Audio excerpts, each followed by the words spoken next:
Hello, everyone. This is Michael from the Audible Local Ledger in Mashpee, Massachusetts, on Thursday, August 21st, reading from the Attleboro Sun Chronicle.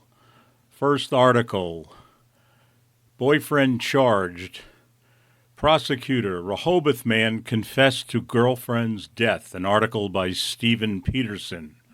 Rehoboth, the 22-year-old boyfriend of an 18-year-old pregnant woman and a recent Attleboro High School graduate, missing for nearly 2 weeks, confessed to police Tuesday that he had stabbed her to death following an argument and buried her body where he lives. Authorities revealed in court on Wednesday. After being taken to the town's police station and again questioned Tuesday, Gregory Groom drew a map to show police where he buried Kylie Montiero's body near a shed on the property at 107 County Street in Rehoboth. Bristol County Assistant District Attorney Jason Mohan said during Groom's arraignment on Wednesday. Investigators Tuesday night located in a 5-foot deep rectangular hole what they believe to be Montero's remains, which are now at the state medical examiner's office for positive identification, Mohan said. The couple had argued behind the shed, and Groom admitted to stabbing Montiero in the neck and chest, Mohan said. Groom told police he then spent several hours digging a hole and pushed her body into it before covering it up. Montiero was nearly 3 months pregnant, and Groom told police he was the baby's father, the prosecutor said. Groom is being held without bail. His lawyer, Elliot Levine of Somerville, replied, quote, "No argument," end quote, after the charges were read and had no comment leaving court.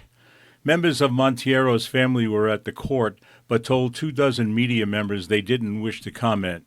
Montiero's sisters had been publicly visible during the extensive 2-week search for their sister, asking for the public's help to locate her. One person leaving the court called the incident, quote, "terrible." At a press conference outside the courthouse, District Attorney Thomas Quinn said he couldn't disclose more information than what was revealed in court, including a motive. Quote, "All evidence points to the defendant, the person who killed her," Quinn said. Quinn called it a significant investigation that is continuing. There were significant resources that culminated in his arrest, Quinn said. He said he met with family members and offered his sympathy. Some Rehoboth police officers were present, including Chief Louis DeBacco, and Quinn praised them for their effort in the case, terming the collaboration a team partnership. A probable cause hearing for Groom has been scheduled for September 10th, and Quinn says he's looking forward to his office prosecuting the case. Late Tuesday afternoon, the DA's office had announced Groom had been arrested and was being held without bail for allegedly assaulting Montiero on August 6th, the day before he reported her missing. At that time, Groom told police Montiero was looking for a place to stay and left his home after an argument, Mohan said. Groom was charged with aggravated assault and battery on a pregnant person and domestic assault and battery. He was also charged with intimidation of a witness. The acts were committed at Groom's residence, authorities said. Montiero contacted a sister August 6th and told her Groom had pulled her hair and struck her. "If I die, it was Greg," Mohan said, she told the sister. The charges were upgraded Tuesday night to murder after the body was found. Police were out in full force Tuesday afternoon searching the property that spans more than 25 acres, having obtained a search warrant. Numerous town and Massachusetts state officers and vehicles were observed at the end of the dirt driveway. A red shed was involved in the search. Officers were seen carrying brown paper evidence bags to a vehicle, and others took photos. Police were also observed with shovels and rakes. An excavator had been brought in, but it wasn't used and left the scene. Montiero, who graduated in June from Attleboro High School, had been the subject of an intensive search by Rehoboth and state police since she went missing. They used drones, police dogs, and a state police helicopter, searching by land, air, and water. Monteiro had lived with her aunt and uncle in Attleboro while attending Attleboro High. More recently, Monteiro had been living at a house for pregnant homeless women. Her mother died about 5 years ago, and her father also is deceased, and her sisters had said that they were mystified by her disappearance, saying it was totally out of character for their sister just to vanish. She always had a strong social media presence, they added. End of article. Next article. Nicest judge in the world, Frank Caprio, dies at 88 after battling cancer. An article by Liesel Nygaard. Retired Providence, Rhode Island Municipal Court judge and former, quote, Caught in Providence star Frank Caprio has died. According to a statement on his official Facebook page, Caprio died on Wednesday, August 20th after battling pancreatic cancer. Quote, beloved for his compassion, humility, and unwavering belief in the goodness of people, Judge Caprio touched the lives of millions through his work in the courtroom and beyond, end quote, the statement reads. His warmth, humor, and kindness left an indelible mark on all those who knew him. Caprio had served as a Providence Municipal Court judge since 1985, according to his website. He retired in January 2023, and in October of that year, Providence renamed its municipal courtroom after Caprio. His court is known worldwide due to the nationwide television show Caught in Providence, which was nominated for a Daytime Emmy Award in 2021. Known as the nicest judge in the world, Caprio gained fame on social media for his compassionate approach, often listening to drivers who'd gotten parking tickets and giving them a break. Caprio also served 10 years as chairman of the Rhode Island Board of Governors for Higher Education, which is the governing body for the University of Rhode Island College, and Community College of Rhode Island. At Suffolk University Law School, he founded the Antonio Tupp Scholarship Fund in honor of Caprio's father, the website says. The award went to Rhode Island students who are committed to improving access to legal services in underserved neighborhoods. He also established scholarships in honor of his dad at Providence College and at Providence Central High School. Shortly after his 87th birthday in December of 2023, Caprio announced he was diagnosed with pancreatic cancer, WPRI reported. His final radiation treatment was the following May. On Tuesday, August 19th, Caprio posted a video on Facebook and Instagram saying that he was back in the hospital and asking for prayers. Quote, he will be remembered not only as a respected judge, but as a devoted husband, father, grandfather, great-grandfather, and friend, end quote, Caprio's official Facebook page wrote. Quote, his legacy lives on in the countless acts of kindness he inspired. In his honor, may we each strive to bring a little more compassion into the world, just as he did every day. End of article.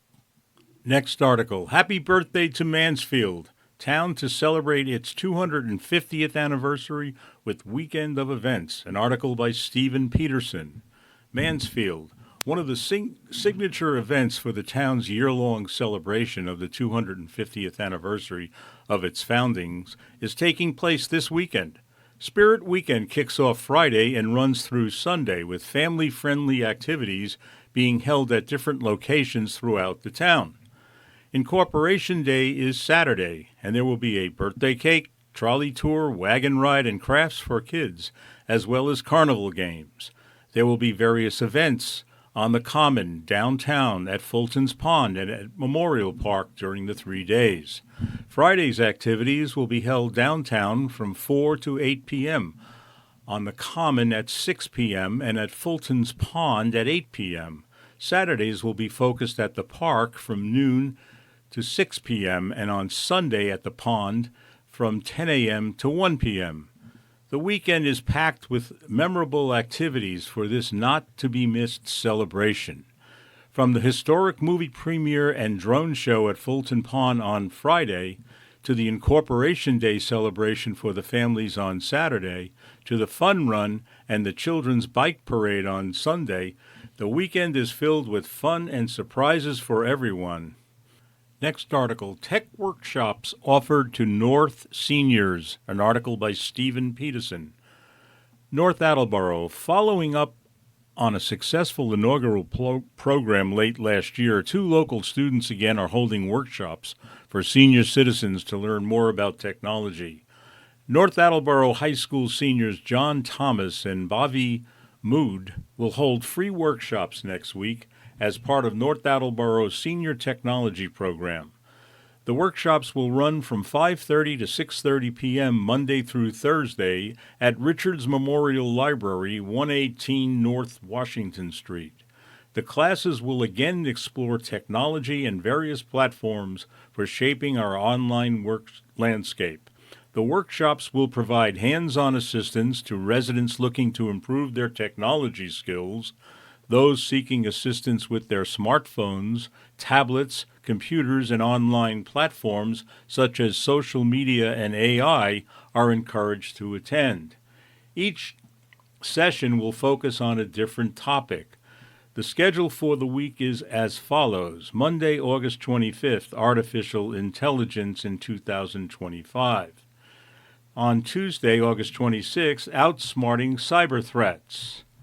On Wednesday, August 27th, Apps on the Go. On Thursday, August 28th, Misinformation and Media. Community members are encouraged to bring their own devices. However, a limited number of laptops will be available for demonstration. Residents may attend one session or all 4. Attendees of each session will be entered into a raffle to win a special prize. Anyone with questions is encouraged to reach out to Thomas and Mood via email at nasseniortech@gmail.com. The North Attleboro Senior Technology Program is a volunteer-led initiative to help seniors become digital literate. NASTP volunteers also visit the Senior Center monthly to provide technology assistance. End of article. Next article, There's Nothing Like a Fresh Tomato. Sharon Farm has heaviest fruit as annual contest celebrates harvest. An article by Sam Drysdale. It is peak tomato season in Massachusetts, and the judges came hungry. Lining up dozens of juicy entries, they sniffed, sliced, and sampled their way through the annual Massachusetts Tomato Contest that turns the summer bounty into a showcase for local farmers. The contest, sponsored by the Department of Agricultural Resource and the New England Vegetable and Berry Growers Association and hosted by the Boston Public Market Association, is part friendly rivalry and part marketing campaign for one of the state's signature summer crops. Farmers compete in 4 categories: slicing, cherry, heirloom, and heaviest, with entries scored on flavor, firmness, and slicing quality, exterior color, and shape. Winners go home with trophies and certificates, but the real prize is bragging rights and exposure to tomato-loving consumers. Agriculture Commissioner Ashley Randall said the contest began as a fun way to celebrate and recognize farmers and tomato production in the state. When you look at tomatoes on a yearly basis, farmers produce over 5 million pounds of tomatoes in the state, which is the equivalent to about 12 million in value. So it is a significant part of our agricultural economy, she said. This year's 40th anniversary contest came up against a hard backdrop. Quote, "It was a difficult growing season for farms," Randall said. Quote, "We had an incredibly wet spring, which delayed farmers from being able to get the crop into the ground, and then now we've had a very, very long drought spell. And so when you have that, oftentimes you see tomatoes falling off the vines because they get heat stressed," end quote. Still, she said, by looking at the crop that we have here today, it looks like we have a really great quality. So I'm excited to see what the judges think at the end of the day. Massachusetts tomato production is spread statewide, with 739 farms growing the crop on about 520 acres. From the Berkshires to Cape Cod, growers deliver entries to regional drop-off sites so they can make their way to Boston.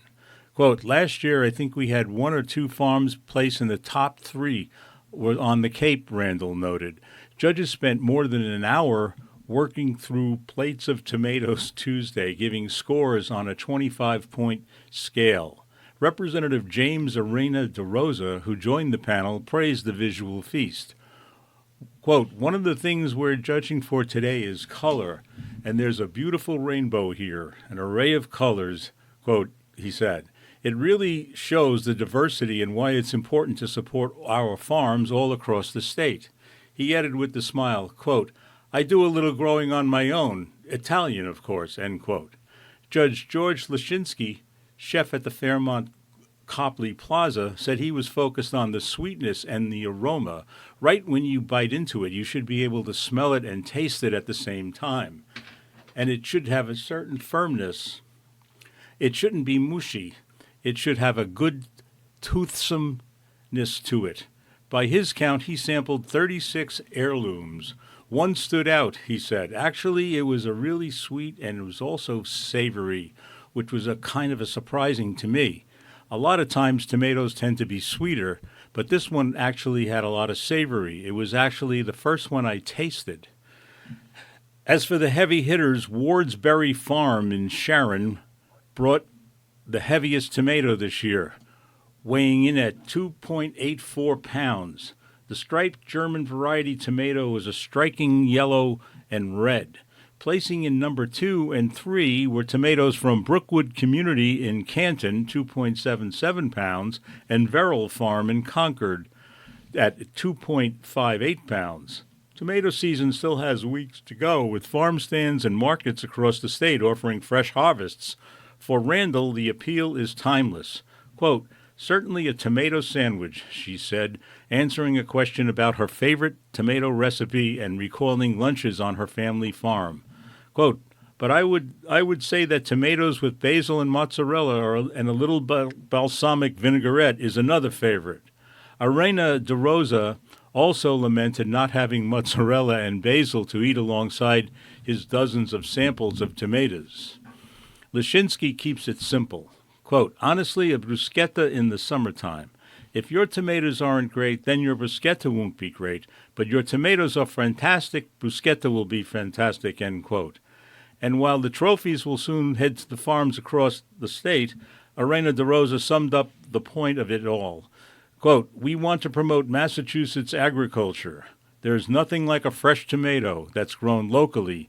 It's so different from what you'd get in a supermarket. End of article. Next article, the Along the Way column, which announces local events in Attleboro. Artist program at City Library on Thursday. In the wake of a successful inaugural Makers Festival in June, Attleboro has set up a series of pop-up style events aimed to spotlight local artists and their unique crafts.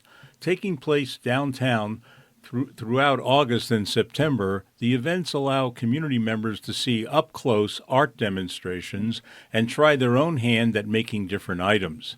The next event, an artist, quote, make and take with Sketchy Gulchy, is being held from 4 to 5:30 p.m. Thursday at Attleboro Public Library. All ages will use iPads and Procreate to create digital art under the instruction of a professional. Some events require registration. For more information, visit City of Attleboro and search for Makers Festival pop-ups. Time to kick the ball. The Attleboro Elks Lodge number 1014 annual soccer shoot is being held Saturday. The event is scheduled to run from 9 to 11 a.m. at Lower Tilda B. Stone, the Dodgeville soccer field off Main Street, Route 152. Boys and girls ages 13 as of January 1st and younger are welcome. Participants are asked to bring a birth certificate. Attleboro Park Concerts. The free summer concert series is again being held this summer at Capron Park off County Street in Attleboro. Most of the concerts are held from 6:30 to 8:30 p.m., Thursdays at the Ray Conniff Bandstand. Concert patrons are advised to bring lawn chairs. The remaining lineup: August 21st, Bare Bones Big Band; August 28th, Bridgewater Antiphonal Brass; and September 4th, Matt York. The concerts are made possible through the S.M. Stone Memorial Trust Fund and the Ernest H. Auget Fund. The concerts are organized by the city and its Park Commission. Farmers markets in Attleboro and Franklin. A reminder, farmers markets are being held in two area communities this weekend. Attleboro Farmers Market takes place every Saturday from 9 a.m. to 1 p.m. behind the overflow parking field at La Salette Shrine, 947 Park Street, Route 118. The market will be open, rain or shine, through October 18th, offering a variety of several dozen vendors, including nonprofits, artisans, food trucks, small businesses, and Franklin holds its market on Fridays on the town common. The times are 2 p.m. to 6 p.m., and the market will continue through October. End of article.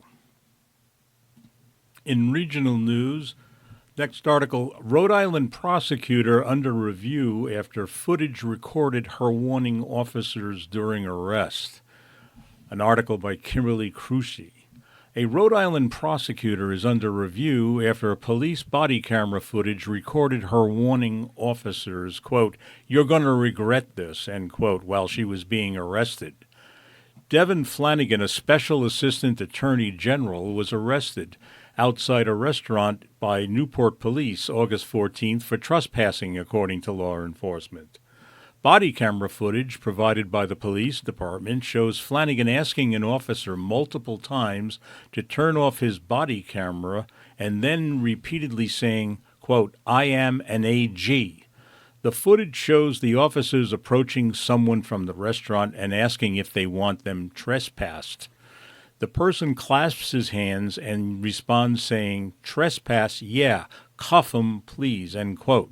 When the officer says Flanagan and the individuals also with her are trespassing, the attorney says, quote, "We're not trespassing. You haven't notified us that we're trespassing." "What did I just say to you? You are trespassing," said the officer, who is not identified in the video. "I am an AG. I am an AG," Flanagan later says. "Good for you," the officer says, and then an expletive. Eventually, Flanagan is put in a patrol vehicle and says, quote, "Buddy, you're going to regret this. You're going to regret it." According to the Attorney General's office, Flanagan has worked for the state's top legal office for nearly 7 years and is currently assigned to the Criminal Division's appellate unit. A spokesman for the Attorney General said that the office was reviewing the incident and declined to comment further, citing personnel reasons. During an interview with WPRO on Tuesday, Rhode Island Attorney General Peter Narunha said Flanagan was, quote, "going to take some steps to address the arrest," which include an apology to the Newport police, but said no decision had been made regarding discipline. Quote, "Look, she's put me in a bad position. She's embarrassed herself, humiliated herself, treated the Newport Police Department horribly," end quote, Narunha said. "I've got 110 lawyers. She embarrassed all of them, in a sense," he added. End of article. Next and final article, in other regional news, winged ferry that glides like a pelican tested for coastal transportation. An article by Matt O'Brien, AP technology writer. North Kingstown, Rhode Island. The winged passenger ferry gliding over the surface of Narragansett Bay could be a new method of coastal transportation or a new kind of warship. Its maker, Regent Craft, is betting on both. 12 quietly buzzing propellers line the 65-foot wingspan of Paladin, a sleek ship with an airplane's nose. It looks nothing like the sailboats and fishing trawlers it speeds past through New England's largest estuary. Quote, "We had this vision 5 years ago for a sea glider, something that is as fast as an aircraft and easy to drive as a boat," said CEO Billy Thalheimer. jubilant after hours-long test run of the new vessel. On a cloudy August morning, Talheimer sat in the Paladin's cockpit for the first time. He took control of the company's prototype craft to test its hydrofoils. The electric-powered watercraft has 3 modes: float, foil, and fly. From the dock, it sets off like any other motorized boat. Further away from land, it rises up on hydrofoils, the same kind used by sailing ships that compete in the America's Cup. The foils enable it to travel more than 50 miles an hour, about a person's height above the water. What makes this vessel so unusual is that it's designed to soar about 30 feet above the water at up to 180 miles an hour, a feat that hasn't quite happened yet, with the first trial flights off Rhode Island seacoast planned for the end of summer or early fall. If successful, Paladin will coast on a cushion of air over Rhode Island Sound, lifting with the same ground effect that pelicans, cormorants, and other birds use to conserve energy as they swiftly glide over the sea. It could zoom to New York City, which takes at least 3 hours by train, and longer on traffic-clogged freeways in just an hour. Who will ride a sea glider? As it works to prove its seaworthiness to the U.S. Coast Guard and other regulators around the world, Regent is already lining up future customers for commercial ferry routes around Florida, Hawaii, Japan, and the Persian Gulf. Regent is also working with the U.S. Marines to repurpose the same vessels for island-hopping troops in the Pacific. Those vessels would likely trade electric battery power for jet fuel to cover longer journeys. With the backing from influential investors, including Peter Thiel and Mark Cuban, Talheimer says he's trying to use new technology to revive the comfort and refined nature of the 1930s-era flying boats that were popular in aviation's golden age before they were eclipsed by commercial airlines. This time, Talheimer added, they're safer, quieter, and emission-free. I thought they made travel easier in a way that made total sense to me, Cuban said in an email this week. Quote, it's hard to travel around water for short distances. It's expensive and a hassle. Regent can solve this problem and make that travel fun, easy, and efficient. Co-founders and friends Talheimer, a skilled sailor, and Chief Technology Officer Mike Klinker, who grew up lobster fishing, met while both were freshmen at the Massachusetts Institute of Technology and later worked for Boeing. End of article. And that's all I have for today. This is Michael from the Audible Local Ledger in Mashpee, Massachusetts, signing off. Thank you.